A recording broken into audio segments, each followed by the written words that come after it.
En el capítulo 12, que estamos estudiando, la porción que nos toca hoy, hasta el versículo de versículo 9 hasta el versículo 19. Vamos a leer la palabra de Dios. ¿Ya lo tenemos, hermano? Comparte su Biblia con alguien más. Dice la Biblia, el siguiente día, verso 9. Gran multitud de los judíos supieron entonces que él estaba en Galilea, que estaba allí. En Judea, ¿no? Allí. Y vinieron no solamente por causa de Jesús, sino también para ver a Lázaro, a quien había resucitado de los muertos. Pero los principales sacerdotes acordaron dar muerte también a Lázaro, porque a causa de él muchos de los judíos se apartaban y creían en Jesús. Y al día siguiente grandes multitudes que habían venido a la fiesta, al oír que Jesús venía a Jerusalén, tomaron ramas de palmera y salieron a recibirle y clamaban: Hosana, bendito el Rey que viene en el nombre del Señor, el Rey de Israel. Y halló Jesús un asnillo y montó sobre él, como estaba escrito: no temas, hija de Sión, he aquí tu rey viene montado sobre un pollino de asna. Estas cosas no las entendieron sus discípulos al principio. Pero cuando Jesús fue glorificado, entonces se acordaron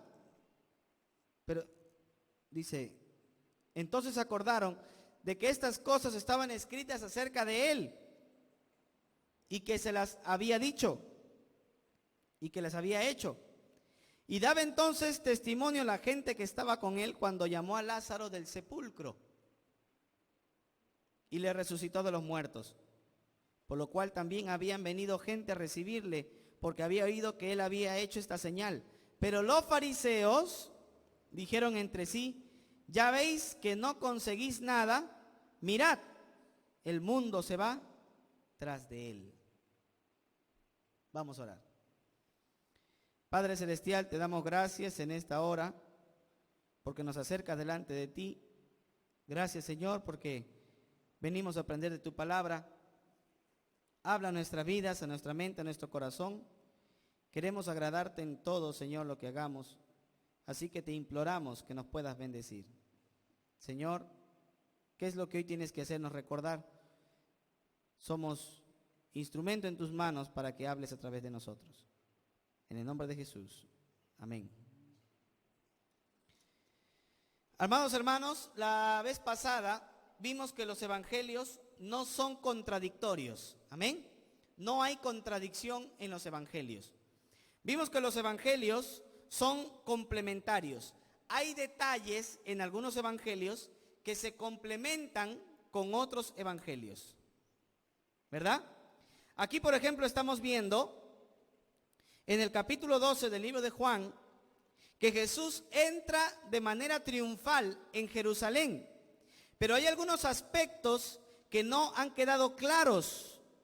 Hay algunos aspectos que no están claros, pero que otros evangelios nos complementan más información del momento en que Jesús entró en Jerusalén. Por ejemplo, se nos dice que los fariseos se molestaron. En el libro de Lucas, capítulo 19, versículo 37, Lucas 19, 37, mire, cuando Jesús entra en Jerusalén montado sobre un asno, usted va a leer la Biblia, pero lea la Biblia porque ahí está en la palabra de Dios. Mire lo que dice, versículo número 37. Cuando llegaban cerca de la bajada del monte de los olivos, toda la multitud de los discípulos gozándose comenzó a alabar a Dios y a grandes voces por todas las maravillas que habían visto, y diciendo: bendito el Rey que viene en el nombre del Señor, Baruch haba Beshem Adonai. Bendito el que viene en el nombre del Señor. Eso estaban repitiendo lo que decía el Salmo 118, versículo 25, que es un salmo mesiánico. Y miren lo que dice: bendito el que viene, verso 38, diciendo: bendito el Rey que viene en el nombre del Señor, paz en el cielo y gloria en las alturas. Entonces algunos de los fariseos de entre la multitud le dijeron: Maestro, reprende a tus discípulos. Porque los discípulos estaban diciendo que él era el Mesías. Y él le dice: Maestro, reprende a tus discípulos. Como diciéndole: tú sabes que no eres el Mesías, ¿por qué permite que te digan eso? Y Jesús le dice en el versículo 40, respondiéndole, les dijo: les digo que si estos callaran, las piedras clamarían. Si les digo que estos se callen, las piedras van a decir: bendito el que viene en el nombre del Señor. Entonces no está diciendo que las mujeres van a predicar, por si acaso. Porque hay algunos por ahí dicen: no, que si los hombres no predican, hasta las piedras clamarían. Eso es otra cosa, hermano. Estás mal utilizando la Biblia.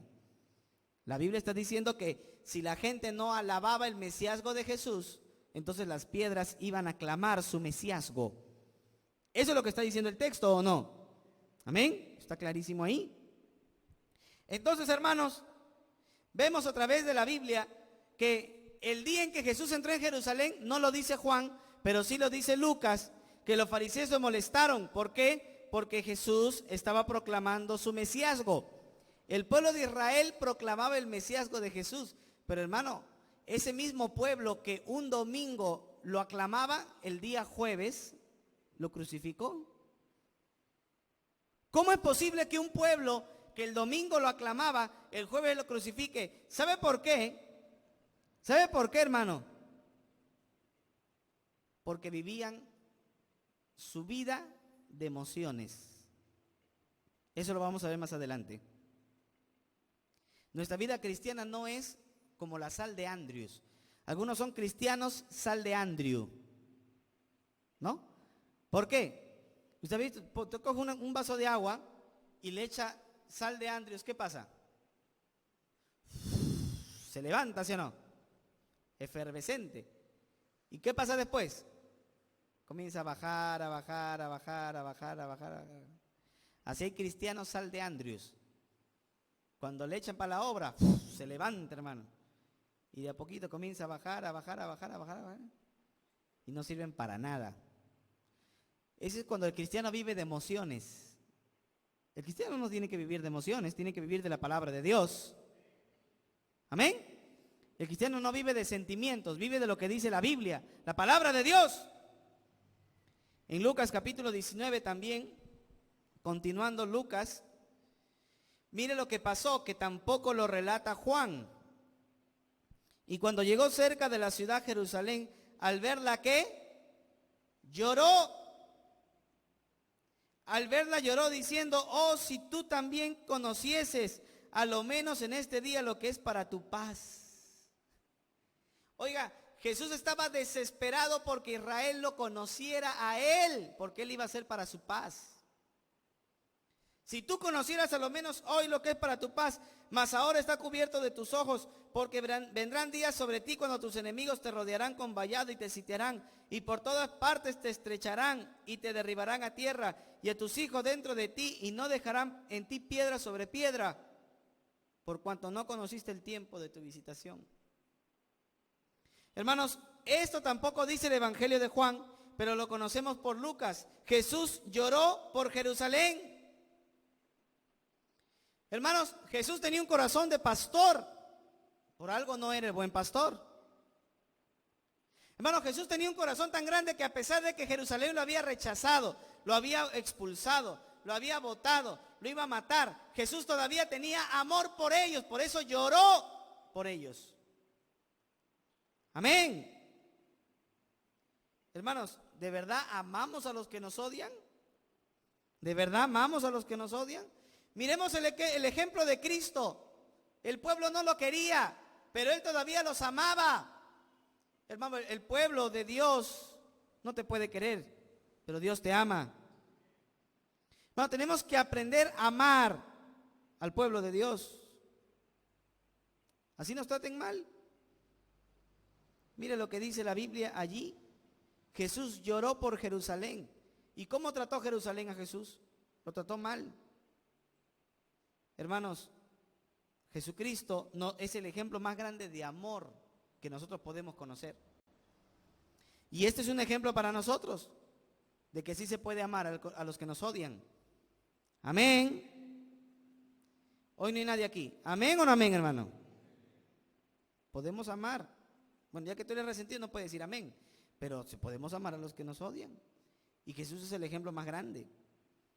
Vamos a ver solamente 3 principios de la palabra de Dios. 3 principios de la palabra de Dios. Si tú apuntas, te gusta apuntar, apunta la prédica. 3 principios de la palabra de Dios. Número 1, vamos a ver, un pecado lleva a otro pecado. Un pecado lleva a otro pecado. Mire lo que dice el versículo 9, Juan capítulo 12, versículo 9 al 11. Dice, gran multitud de los judíos supieron entonces que él estaba allí y vinieron no solamente por causa de Jesús, sino también para ver a Lázaro, a quien había resucitado de los muertos. Pero los principales sacerdotes acordaron dar muerte también a Lázaro, porque a causa de él muchos de los judíos se apartaban y creían en Jesús. Hermanos, el pueblo de Israel ya había rechazado a Cristo. El pueblo de Israel ya había rechazado a Jesús. No solamente le habían rechazado, en el capítulo 11, en el versículo número 45, o sea, en el capítulo anterior, versículo 45, mire lo que habían acordado. No solamente habían acordado no aceptar a Cristo, que es el primer pecado, sino que también habían acordado matar al Señor Jesucristo. Capítulo 11, versículo 45, al lado nomás. Entonces muchos de los judíos que habían venido para acompañar a María y vieron lo que hizo Jesús, creyeron en él. Pero algunos de ellos fueron a los fariseos y les dijeron lo que Jesús había hecho. Entonces los principales sacerdotes y fariseos se reunieron en concilio y dijeron, ¿qué haremos? Porque este hombre hace muchas señales. Si le dejamos así, todos creerán en él, y vendrán los romanos y destruirán nuestro lugar santo y nuestra nación. Entonces Caifás, uno de ellos, sumo sacerdote aquel año, les dijo, ustedes nada saben, ni piensan que nos conviene que un hombre muera por el pueblo y no toda la nación perezca. Esto lo dijo por sí mismo, no lo dijo por sí mismo, sino que como era sumo sacerdote aquel año, profetizó que Jesús había de morir por la nación. Y no solamente por la nación, sino también para congregar a los hijos de Dios que estaban dispersos. Así que desde aquel día acordaron matarle. Primer pecado, rechazar a Cristo. No querían saber nada del Señor Jesucristo. Segundo pecado, acordaron matarle. Crearon un complot, tramaron matar injustamente al Señor Jesucristo. Pero ¿sabe qué era lo más terrible? Querían borrar las evidencias del pecado. Porque, hermanos, las evidencias del milagro de Dios. Porque Lázaro era un milagro de Dios, ¿o no? Lo habían resucitado de 4 días de haber estado muerto. Hermanos, así que donde Lázaro andaba era el muerto viviente. Donde Lázaro andaba, todo el mundo hablaba de él. Entonces los fariseos tenían que borrar la evidencia. ¿Por qué? Porque los saduceos estaban en una posición económica, social y religiosa tan acomodada que no querían que el imperio romano los vaya a sacar a ellos de ese nivel y de ese estatus. Entonces estaban dispuestos a borrar las evidencias del poder de Dios para que, hermanos, no exista nadie que diga que Jesús había resucitado a Lázaro. Estaban dispuestos a matar otra vez a Lázaro. Amados hermanos, eso nos demuestra un principio bíblico. Un pecado te lleva a otro pecado. ¿Amén o no? Un pecado te jala, te arrastra a otro pecado y destruyes tu vida. ¿Por qué? Porque, hermanos, el pecado es como gangrena que llega a nuestra vida y nos destruye, nos corroe, nos corrompe. Y así estaba el pueblo de Israel. Rechazaron a Cristo, procuraron matarle y ahora querían borrar todas las evidencias que hubieran acerca del milagro que Jesús había hecho sobre Cristo. Hermanos, en el libro de Segunda de Samuel, capítulo 11, mire lo que dice ahí. Segunda de Samuel, capítulo 11. Vamos a la Biblia.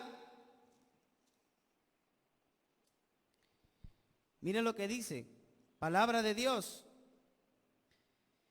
Segundo de Samuel 11, aconteció al año siguiente, en el tiempo que los reyes salen a la guerra, que David envió a Joab y con él a sus siervos de todo Israel, y destruyeron a los amonitas y sitiaron a Rabá, pero David se quedó en Jerusalén. Y sucedió un día, al caer la tarde, que se levantó David de su lecho y se paseaba sobre el terrado de la casa real, y vio desde el terrado una mujer que se había bañado, la cual era muy hermosa. Claro, ¿quién se baña con ropa? Nadie se baña con ropa. Entonces David, el rey, estaba mirando por ahí y se encontró una mujer desnuda. Era su vecina. ¿Sí entienden o no? Y luego dice, envió David a preguntar por aquella mujer y le dijeron que aquella era Betsabé, hija de Eliam, mujer de Urías Eteo. Y envió David mensajeros y la tomó y vino a él y durmió con ella. Dice, y luego se purificó de su inmundicia y se volvió a su casa. Él creía que ya se limpiaba la boca, aquí no pasó nada, me purifiqué, me vuelvo a mi casa. Pero dice, y concibió la mujer y envió a hacerlo saber a David diciendo, estoy encinta. O sea, David se acuesta con esta mujer casada y el primer pecado es un pecado ¿de qué? De adulterio. Es un pecado de adulterio. O bueno, es un pecado de codicia. Y la codicia se convierte en adulterio. Y el adulterio se convierte en otra cosa. En engaño. Miren lo que dice versículo 6. Entonces David envió a decir a Joab, envíame a Urías Eteo. Y Joab envió a Urías Eteo a David. O sea, Joab era el general de los ejércitos de David. Y David dice, mándame al esposo de esta mujer. Y se lo mandaron. Cuando Urías vino a él, versículo 7, David le preguntó por la salud de Joab y por la salud del pueblo y por el estado de la guerra. O sea, le preguntó cómo van peleando por ahí. Después dijo David a Urías, desciende a tu casa y lava tus pies. Lava tus pies es un eufemismo. Eufemismo que significa acuéstate con tu mujer. Pero si ahí dice lava tus pies. Sí, pero es un eufemismo. Eufemismo es una palabra que se usa para suplantar a otra palabra que es muy fuerte. Entonces, como era muy fuerte el texto que decía anda a tu casa y acuéstate con tu mujer, lo cambiaron por lávate los pies, para que no suene tan fuerte. ¿Sí me dejo entender o no? Pero literalmente dice acuéstate con tu mujer. Ahora, ¿por qué David quería que se acueste con su mujer? Ahí está el pecado de engaño. ¿Por qué quería? Para que, como él estaba en la guerra, y si la mujer salía embarazada, se iban a dar cuenta que el hijo no era de Urías. ¿Sí o no? Entonces David astutamente manda a llamar a Urías y le dice, anda a tu casa, acuéstate con tu mujer, para que una vez que él se acueste con su mujer, se vaya a la guerra y el embarazo le sea adjudicado a Urías. ¿Sí me estoy entendiendo o no? ¿Me dejo entender o no me dejo entender? Entonces quería hacer pasar su hijo como hijo de Urías. Pues te digo, un pecado jala a otro pecado. Ahora mira lo que dice ahí. Y saliendo Urías de la casa del rey, le fue enviado presente de la mesa real. O sea, le dieron comidas para que se goce con su mujer, para que esté con su mujer. Mas Urías durmió a la puerta de la casa del rey con todos los siervos de su señor y no descendió a su casa. No se fue a su casa. Se quedó allí. Yo me quedo acá, dijo. De acá nadie me mueve. Porque si vienen los enemigos, yo voy a cuidar al rey. Leal todavía. El sinvergüenza era David. ¿Sí o no? Él era sinvergüenza. Ahora miren lo que dice versículo 10. E hicieron saber esto a David diciendo, Urías no ha descendido a su casa. Y dijo David a Urías, ¿No has venido de camino? ¿Por qué no descendiste a tu casa? Si te has venido, ¿por qué no te has metido en tu casa? ¿Por qué no has ido a descansar a tu casa? Le dice el rey desesperado. ¿Por qué andaba desesperado David? Porque quería tapar su pecado. Quería tapar su cochinada. ¿Sí o no? Y Urías respondió a David. Mire la lealtad de este hombre, hermano. El arca e Israel y Judá están bajo tiendas, y mi señor Joab y los siervos de mi señor en el campo. Y había yo de entrar en mi casa para comer y beber y dormir con mi mujer. Por vida tuya y por vida de tu alma, que yo no haré tal cosa. O sea, ¿cómo voy a ir a dormir con mi mujer y a descansar si todo el mundo está en guerra? Pueden venir los enemigos y matarte. Por tu vida, yo nunca voy a ir. Oiga, David se preocupó. Versículo 12. Y David dijo a Urías, quédate aquí aún hoy y mañana te despacharé. Y se quedó Urías, mire el segundo intento, ¿ah? Y se quedó Urías en Jerusalén aquel día y el día siguiente. Y David lo convidó a comer y a beber con él hasta embriagarlo. Lo puso borracho, borracho, borracho. Y así dijo, borracho se va a ir a su casa y se va a ver con su mujer y vamos a hacer pasar que el hijo es suyo. ¿Verdad? ¿Qué tal astucia, hermano? Qué inteligente. ¿Cómo para eso sí la gente es buena, no? Para el pecado la gente es buena. Y mire lo que dice. Y él salió a la tarde a dormir en su cama con los siervos de su señor, pero no descendió a su casa. Se lo emborrachó y dijo, de acá nadie me saca, dijo.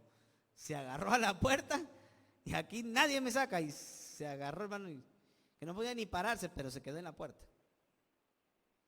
Versículo 14, venida la mañana, al día siguiente, cuando David se dio cuenta, abrió la puerta, quien se cayó en el piso fue Joab. Fue Urías, ¡pum!, se cayó. Oye, no te metas a tu casa. Yo no me voy, yo me quedo, dijo.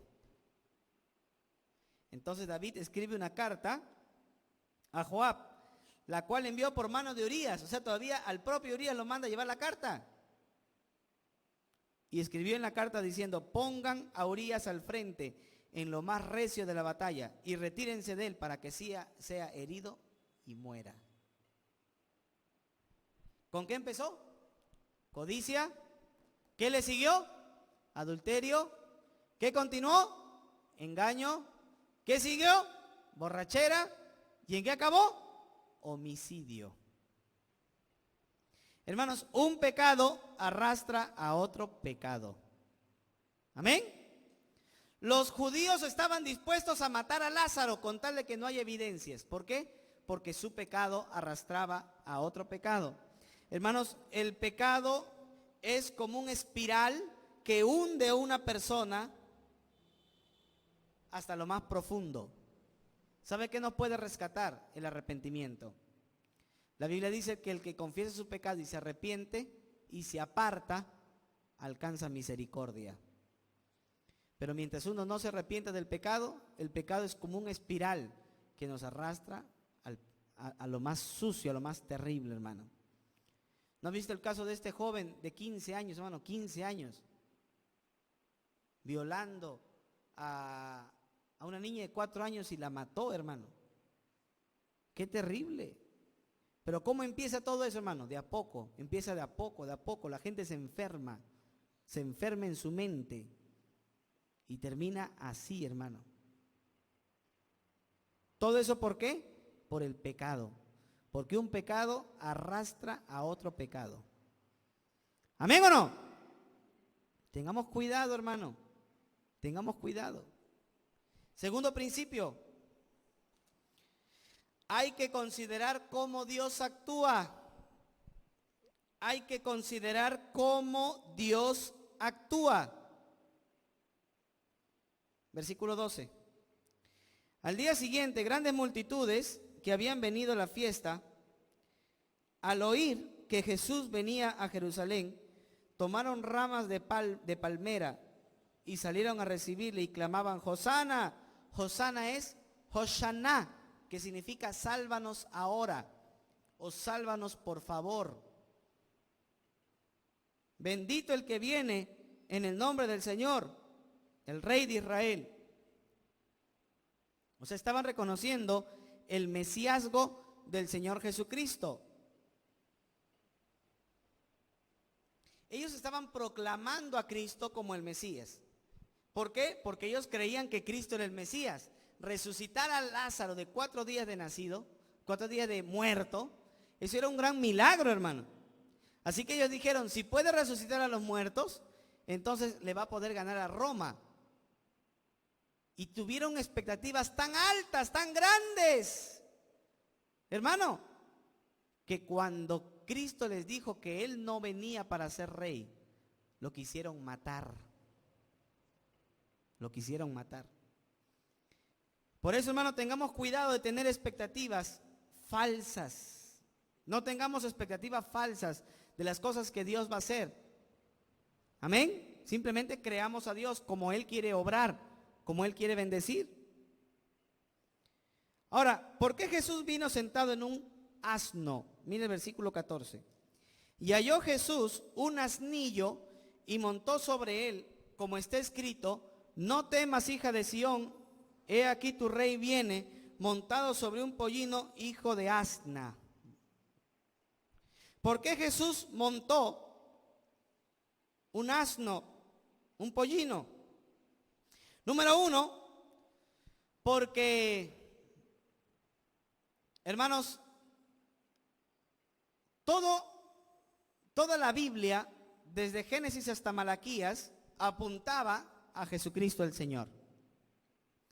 Entonces, hay una profecía en Zacarías donde dice que el Mesías vendría sentado en un asna, en un pollino. Entonces, para que el Señor Jesucristo pudiera cumplir esa profecía, tenía que venir así. Ahora, alguien diría, pero ¿por qué vino en un asna, pudiendo venir en un caballo blanco? Porque Cristo va a venir en un asna. Cuando venga por segunda vez, ¿va a venir en un asna? No, va a venir en un caballo blanco. ¿Cuál es la diferencia, hermano? ¿En qué se hubiera visto mejor el Señor? ¿En un caballo blanco o en un asna? En un caballo blanco, ¿no? No, en un asna. Te voy a explicar por qué. Porque para que tú lo puedas entender, tienes que meterte en la cultura judía. Para la cultura judía, cuando un rey venía en son de paz, venía en un asno. Cuando un rey venía en son de guerra, venía en un caballo. Entonces, cuando Jesús entra en un asna en Jerusalén, Él estaba viniendo en son de paz. ¿Sí me entienden o no? Cuando Él vino en un asna a Jerusalén, Él vino en son de paz. Cuando Él venga, vendrá en caballo blanco, pero en son de guerra para destruir a sus enemigos. Mire lo que dice, por ejemplo, 2 de Samuel 17:23. 2 de Samuel 17:23. Dice, mientras él hablaba con ellos, he aquí que el paladín que se ponía en medio de los dos campamentos, que se llamaba Goliat, 2 de Samuel, perdón, estoy en primera. 2 de Samuel 17:23. Mire lo que dice. Pero Agitofel, viendo que no se había seguido su consejo, enalbardó su asno y se levantó y se fue a su casa, a su ciudad. Allí Agitofel era un hombre de mucho dinero, era un hombre consejero real, era un hombre muy importante. ¿Y en qué cabalgaba? ¿En caballo? No, porque el caballo era para la guerra, se iba en asna. El asna era en son de paz, era el transporte de la gente rica. Mire lo que dice, por ejemplo, capítulo 19, versículo 26. 2 de Samuel 19:26. Y el rey respondió Mefiboset. Mefiboset era hijo de Jonatán, príncipe de Israel. Rey, señor mío, mi siervo me engañó, pues tu siervo había dicho, enalbárdame un asno y montaré en él e iré al rey, porque tu siervo es cojo. O sea, ¿qué está diciendo? Que el príncipe de Israel, hijo de Jonatán, él también se movilizaba en asno. Entonces, el asno era una movilización para personas del reino. ¿Me entiende o no? O sea, el asno en aquel entonces era como su Ferrari, algo así. El último grito de la moda. Pero el caballo no, el caballo era solo para la guerra. ¿Me entiende o no? Entonces cuando Jesús venía, si hubiera venido Jesús en caballo blanco, ¿qué hubiera pasado? Eso era para destruir a los judíos. Pero él vino en un asna, en son de paz, porque Jesús les había dicho: mi paz os dejo, mi paz os doy. No como el mundo se la da, yo se la doy. Jesús venía a traer paz para Jerusalén. Amén. Paz que el pueblo no aceptó, hermano. Ahora, mire lo que dice el versículo 16. Los discípulos vieron eso y lo entendieron o no lo entendieron. Cuando Jesús vino sobre un asna y entró en Jerusalén, ¿los discípulos entendieron lo que eso significaba o no entendieron lo que significaba? Verso 16. Estas cosas no las entendieron sus discípulos al principio, pero cuando Jesús fue glorificado, o sea, se fue al cielo, entonces se acordaron de estas cosas que estaban escritas de él y de que se las habían hecho. Ojo, ellos en el momento no entendieron las cosas, pero miraron al pasado y se dieron cuenta de que Dios estaba obrando. Hermanos, segundo principio, considere cómo Dios actúa. Hermanos, hay cosas que al principio no las vamos a entender. Amén. Pero cuando comenzamos a mirar al pasado, cuando comenzamos a ver nuestra vida en el pasado, vamos a ver siempre que Dios sabe por qué permite cosas en nuestras vidas. Amén. Al principio no las entendemos, pero mirando al pasado las vamos a comprender. Porque hemos sufrido una pérdida, porque hemos tenido un dolor, porque hemos tenido una enfermedad, porque ha habido una crisis, porque hemos tenido alegrías. Hermano, solo mirando al pasado vamos a ver lo que Dios va a obrar en el presente. Amén. Mirando al pasado veremos cómo Dios obra en el presente. Eso lo supo José. Cuando José le dijo a sus hermanos: yo soy su hermano José, ustedes no me mandaron acá, fue Dios quien me mandó para ahora salvarlos del hambre. Hermanos, ¿cómo José se daba cuenta de lo que Dios estaba haciendo en ese momento? Porque miró al pasado. Hermano, cuando tú y yo miramos al pasado, vamos a ver grandes cosas que Dios ha hecho para que nuestro presente sea mejor. Y si en el presente hay cosas que tú no entiendes, espérate, tranquilízate, porque en el futuro vas a mirar al pasado y te vas a dar cuenta de las grandes cosas que Dios hace en tu vida. Amén. No importa, hermano, lo que hoy pueda pasar. Así te agarra el coronavirus, no hay problema. Descansa en Dios, porque Dios sabe por qué permite las cosas. ¿Amén o no? ¿Están con miedo con el coronavirus? ¿Amén o no? Amén, no tenga temor. Dios es bueno, Dios sabe, Dios es sabio. Número 3, terminé acá. Una devoción por curiosidad se desvanece. Una devoción por curiosidad se desvanece. Versículo número 17. Y daba testimonio la gente que estaba con él cuando llamó a Lázaro del sepulcro,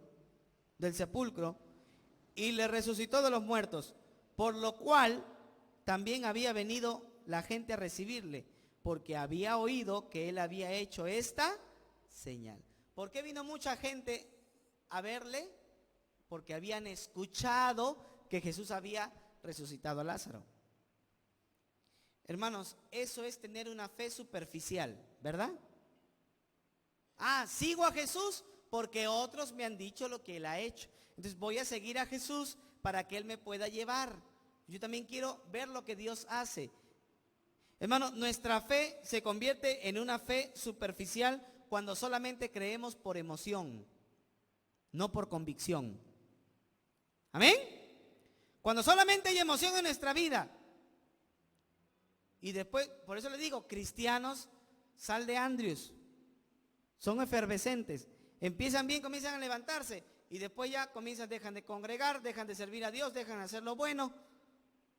Cristianos que no sirven para nada, porque Dios no quiere ese tipo de cristianos. ¿Amén o no?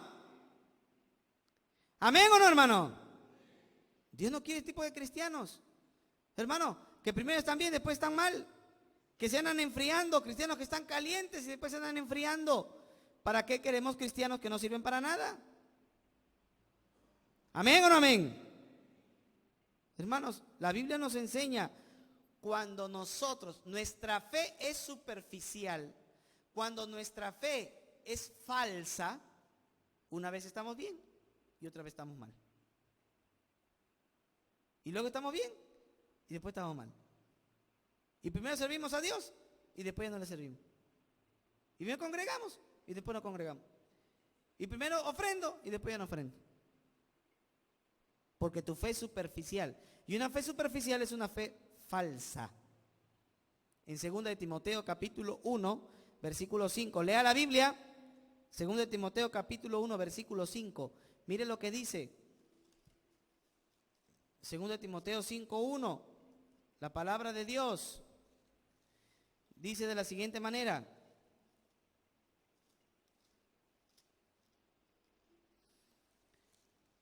Dice la Biblia,